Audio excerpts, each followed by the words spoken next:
सम्मानित साथियों, आज जो जन सैलाब आपने यहाँ इस पार्टी में उतारा है, ये इस बात का ऐलान है कि आपने अपना नेता चुन लिया है जिसके नेतृत्व में आप अपनी आने वाली लड़ाई को लड़ना चाहते हैं। जय संविधान, जय मंडल, जय जोहार, जय जवान, जय किसान।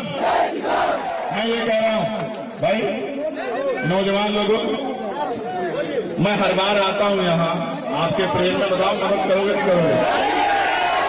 तो याद रखना हमारा वोटिंग परसेंटेज ज्यादा होना चाहिए। कोई आदमी ऐसा ना बचे जिसका वोट ना डाले। पहले वोट डालना है, उसके बाद नाश्ते के बारे में सोचना है, क्योंकि नाश्ता तो हम रोज करते हैं। सुनो, नाश्ता तो हम रोज करते हैं, लेकिन हमारे भविष्य को बदलने वाला काम 13 तारीख को होगा। इसलिए नाश्ते के बारे में बाद में सोचना है और वोट के बारे में पहले सोचना है। और सुनो, ये बड़े नालायक लोग झगड़ा लगवा देंगे, ये कोई इस तरह की साजिश कर देंगे, तो अपने भाईचारे को टूटने मत देना मेरे भाइयों। एकजुट होकर एक दूसरे की ताकत बन के आगे बढ़ना।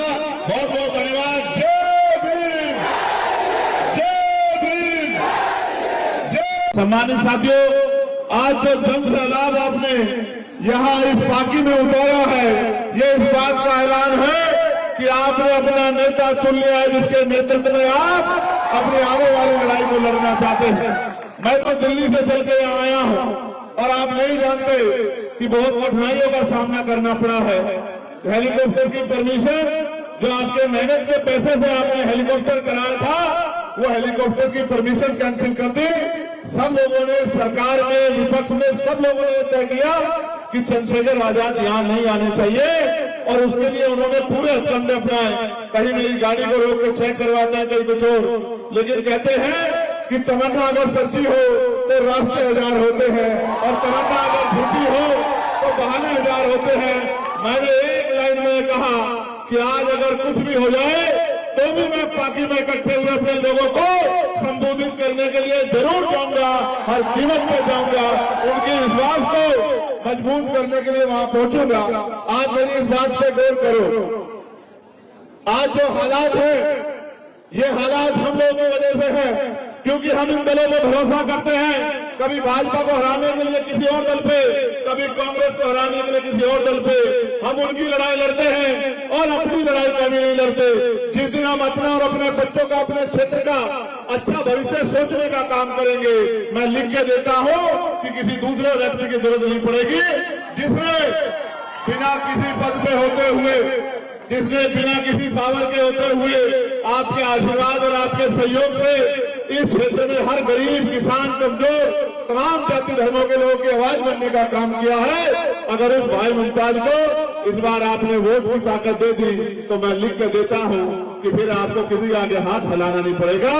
और फिर ये जो गुंडागर्दी आपके साथ होती है, जाति के नाम पे, धर्म के नाम पे हिंसा जो आपके साथ होती है, ये हिंसा करने की हिम्मत किसी भाजपा के गुंडे की नहीं कर पाएगी।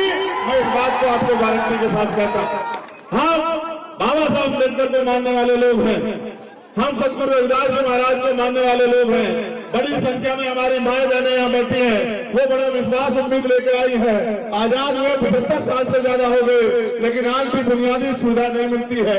मैं पहले भी एक बार आया था कि यही बराबर में बाबा साहब अम्बेडकर के स्टैचू की स्थापना आप लोगों ने की थी, और मुझसे कहा गया था कि भाई आपको उसका फीता काट के जो है, वो जो मूर्ति लगाई है, उसकी जो है, उसकी घोषणा आपको करनी है। जब मैं गांव में गया, गांव के हालात देखे, लोगों के टूटे मकान देखे, गरीबों के फटे हुए कपड़े देखे, उनके बच्चों के बुरे हाल देखे, उसी दिन मैंने मन में तय कर लिया था, और मैंने अपने साथियों को भी कहा, मैं धन्यवाद दूंगा अपनी नारी आजाद समाज पार्टी के एक नेता, कार्यकर्ताओं का, जिन्होंने मैंने उतनी एक ही बात मांगी कि अगर कुछ करना चाहते हो तो संविधान ने हमें अधिकार का वोट दिए हैं, लिखित में अधिकार का वोट है, लेकिन जब तक राजनीतिक ताकत नहीं होगी, उन अधिकारों को दिलाने वाले हाथ नहीं होंगे, तो वो अधिकार आपके घरों तक नहीं पहुंचेंगे।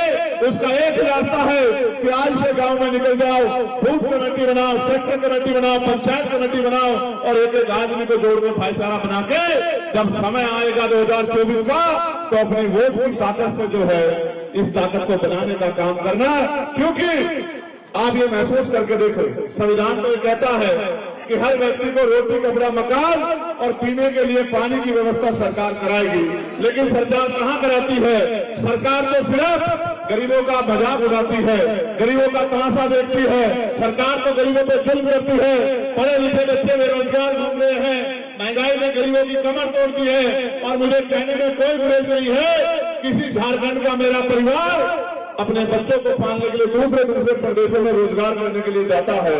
जब वो रोजगार करने के लिए जाता है तो छोटी छोटी जगहों पर रहकर अपना पेट पालने का काम करता है। मेरे आज भी याद है कोरोना काल, किस तरह से वहां से मजदूर पलायन करके आया। इन सरकारों के पास आपको रेल में बिठा के भेजने के लिए रेल की व्यवस्था भी नहीं थी। इन्होंने जब लाठी आपके ऊपर पड़ी तो आपकी मजाक उड़ाने का काम किया। जिन्होंने आपसे मजाक किया, जिन्होंने आपका अपमान किया, जिन्होंने आपको डराने का दबाने का काम किया और जिनकी वजह से आपके हालात है, उनको आप 5 साल में अगर कभी सबक सिखा सकते हो तो वोट की चोट से सिखा सकते हो। भारतीय लोकतंत्र को आप देखिए कैसा है। अगर किसी आदमी ने आपसे झूठे वादे करके आपकी वोट को ले लिया तो 5 साल आप उसका कुछ नहीं कर सकते हो, बस 5 साल बाद उसके खिलाफ वोट कर सकते हो। लंबे समय से ये सरकारें हमारे लोगों के साथ ऐसा ही करती आ रही है। अब हमें ये समझना पड़ेगा कि अब हमें इनकी बातों में नहीं आना है। जब बाबा साहब अम्बेडकर ने अपने 4 बच्चे कुर्बान करके हमारी उंगली में इतनी ताकत दी है कि जिसे चाहे कुर्सी में बिठा दे और जिसे चाहे कुर्सी में उतार के नीचे बैठ दे, तो फिर हमें घबराना नहीं चाहिए, फिर हमें अपनी ताकत बढ़ानी चाहिए। मैं अपनी बहनों माओ से कहना चाहता हूँ, क्या सम्मान की जिंदगी इस आजाद भारत में आपको मिल पा रही है? मैं गारंटी से कहता हूँ, हाथ उठा के बता देना, यहाँ बैठी हजारों की संख्या में महिलाओं में से 90% महिलाओं ने कभी हवाई जहाज को हाथ लगा के नहीं देखा होगा, कभी हेलीकॉप्टर को हाथ लगा के नहीं देखा होगा, कभी एसी वाली ट्रेन में सफर नहीं किया होगा। और तो और गरीबी का हालात ऐसा है कि जहाँ अमीर का कुत्ता बढ़िया एसी वाली गाड़ी में घूमता है, वहाँ गरीब पे रहने के लिए मकान भी नहीं है, उससे खाने के लिए रोटी भी नहीं है, उससे पहनने के लिए अच्छे कपड़े भी नहीं है। लेकिन ये सरकारें बात तो करती है गरीबों का भला करने की, लेकिन ये सारा पैसा पूंजीपतियों का माफ करती है। आपके बच्चे तो पढ़े लिखे बेरोजगार घूमते हैं। और जब भी आप सवाल करोगे, रोजगार के बारे में पूछोगे, महंगाई पर सवाल करोगे, अधिकार के बारे में पूछोगे, तो ये भारतीय जनता पार्टी के लोग तो ये कह रहे हैं कि हमें सत्ता में आना है, तो ये फिर हिंदू मुसलमान की बात करने लग जाते हैं। और इन्हीं के तथाकथित लोग नबी के साथ में जिस तरह के गुस्ताखी करते हैं, अपमान करते हैं, ये भी किसी को छिपाना नहीं है। आप ये जानते हैं, जब जब मुसलमानों पर अन्याय हुआ है, जब जब किसानों पर अन्याय हुआ है, जब जब मजदूरों पर अन्याय हुआ है, जब जब गरीबों पर जुल्म हुआ है, उनकी पीठ पर लाठियां पड़ी है, उनको मुझे रखने से मारा गया है, उनको मटकी छूने पर मारा गया है, सारे नेता चद्दर तान के सोते हैं। ये भीड़ में आजाद समाज पार्टी के लोग मैदान में रहते हैं, उनकी लड़ाई करने का काम करते हैं, उनको आवाज करने का काम करते हैं। मैं आपको कहना चाहता हूँ, जब तक जिंदगी नहीं बदलेगी, जब तक शिक्षा समान शिक्षा लागू नहीं होगी, एक तरफ अमीरों के बड़े बड़े स्कूल जिसमें गरीब का बच्चा घुस नहीं सकता और सरकारें स्कूल भी बंद कर रही है। जब तक आपका बच्चा पढ़ेगा नहीं, पढ़ने के आगे बढ़ेगा नहीं, डॉक्टर इंजीनियर IAS IPS वकील बनेगा नहीं, तो आपकी गरीबी की बेटियां नहीं कर सकती है। लेकिन वो तभी संभव है कि राजनीतिक ताकत आपके हाथ में होनी चाहिए। कौन है आपकी असेंबली में आपके लिए बोलने वाला? आप बताओ, सबसे ज्यादा मोहम्मद सिंह इसी सरकार के नेतृत्व में झारखंड में होने का काम हुआ। सरकार ने वादा किया था कि मोहम्मद सिंह पे कानून बनाया। मोहम्मद सिंह जिनकी हुई उनको कोई मुआवजा नहीं मिला। और फिर मैं कह रहा हूं, दलितों का तो इतना बुरा हाल है कि दलितों की जान से सस्ती दाल है आज झारखंड में भी और देश में भी। दाल की कीमत हो सकती है, लेकिन गरीब दलित की जान की कीमत नहीं हो सकती। जिस तरह का जुल्म सरकार कर रही है, इस हिंसा का जवाब हमें संविधान के आधार पर जो ताकत मिली है, वोट की ताकत के आधार पर उस वोट की ताकत से देना है। रोज करना सम्मानित साथियों, अगर आप 10 रुपए का सामान लेने के लिए बाजार में जाओगे तो उस सामान को 4 बार देखोगे, ये सामान खराब तो नहीं है, ये सामान जो हम खरीद रहे हैं ये टूटा हुआ तो नहीं है, ये जो सामान हम खरीद रहे हैं जो इसकी वैल्यू है ये इतना पूरा है नहीं है। अगर 10 रुपए के सामान में कमी मिलेगी तो 1 करोड़ रुपए से गिनती जो आपने 5 साल का मुस्तकबिल तय करती है, वो वोट डालने के लिए जाते हो तो एक बार नहीं सोचते जिसको वोट दे रहे हैं चुनाव के बाद उसके दरवाजे आपके लिए खुलेंगे नहीं खुलेंगे। जब आप पे जुल्म होगा वो आपकी बात करेगा नहीं करेगा, जब आपको जरूरत होगी वो आपकी लड़ाई लड़ेगा नहीं लड़ेगा। बस आंख बंद करके वोट देते आते हो और फिर कहते हो कि हमारी कोई सुनता नहीं है। जो कल भी नहीं सुनता था वो आज भी नहीं सुनेगा। सुनने वाला एक है, आशीर्वाद करने वाला एक है।